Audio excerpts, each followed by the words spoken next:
Hi guys, good afternoon. Papakita ko lang yung mga halaman galing kay Miss Weng Lucero, yung mabait kong kaibigan na importer ng mga euphorbia at mga magagandang cactus. So ito po ay euphorbia daw po siya.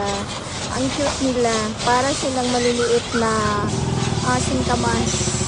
Tapos ito, ang iba ang tawag nila dito ay brain cactus, pero ito po ay echinopsis. Nakalimutan ko lang yung saktong ID. Sinabi niya sa akin pero nakalimutan ko. Ayan, tsaka ito, si Madagascarensis. Ang tawag ko dito zigzag kasi nga yung ano niya, yung stem niya pasigsag ang growth. Tapos, ito pa, binigyan niya ako ng 2 cute na pots na free. Ayan. Salamat, Mamueng. So, that's it for today's video. Have a nice day. Have a blessed weekend, everyone. Bye-bye!